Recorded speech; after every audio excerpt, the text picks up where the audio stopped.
بسم اللہ الرحمن الرحیم۔ لائٹ آف ہسٹری اسلام کے معزز ناظرین، السلام علیکم ورحمۃ اللہ وبرکاتہ۔ آج ہم آپ کو تاریخ اسلام کے اس باب میں لے جا رہے ہیں جسے پڑھ کر دل کانپ جاتا ہے اور آنکھیں خود بخود نم ہو جاتی ہیں۔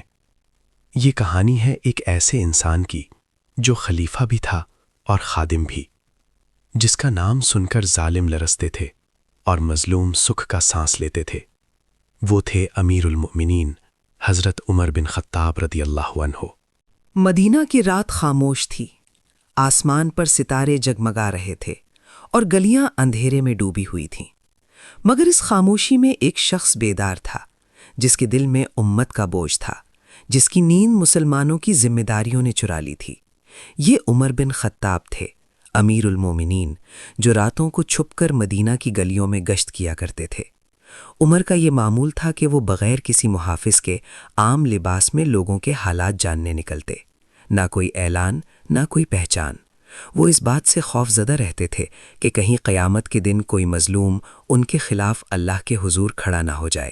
ایک رات کا ذکر ہے جو تاریخ اسلام میں ہمیشہ کے لیے محفوظ ہو گئی۔ عمر مدینہ کے مضافات میں پہنچے تو ایک خیمہ نظر آیا۔ اندر سے بچوں کے رونے کی آواز آ رہی تھی۔ عمر رک گئے۔ یہ رونا عام نہیں تھا، یہ بھوک کا رونا تھا۔ انہوں نے ایک عورت کو دیکھا جو ہانڈی پر بیٹھی تھی، مگر ہانڈی میں صرف پانی اور چند پتھر ابل رہے تھے تاکہ بچے یہ سمجھیں کہ کھانا پک رہا ہے۔ عورت نے کہا، اللہ عمر سے انصاف لے، وہ ہمارا حال نہیں پوچھتا۔ عمر کے قدم لرز گئے۔ انہوں نے اپنا تعارف نہیں کرایا، بس پوچھا، یہ بچے کیوں رو رہے ہیں؟ عورت بولی، بھوک سے، میرے شوہر جہاد میں ہیں یا وفات پا چکے ہیں اور ہمارے پاس کھانے کو کچھ نہیں۔ یہ سن کر عمر فوراً پلٹے، دارالخلافہ پہنچے، بیت المال سے آٹا، گھی اور دیگر سامان خود اپنی پیٹھ پر اٹھایا۔ خادم نے کہا، امیر المومنین، میں اٹھا لیتا ہوں۔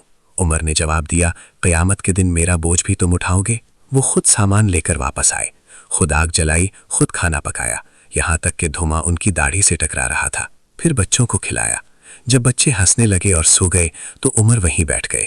ساتھی نے پوچھا، آپ یہاں کیوں بیٹھے ہیں؟ عمر نے فرمایا، میں انہیں روتا چھوڑ کر آیا تھا، جب تک انہیں ہنستے نہ دیکھ لوں چین نہیں آتا۔ یہی عمر تھے جن کے بارے میں نبی کریم صلی اللہ علیہ وسلم نے فرمایا کہ اگر میرے بعد کوئی نبی ہوتا تو عمر ہوتے۔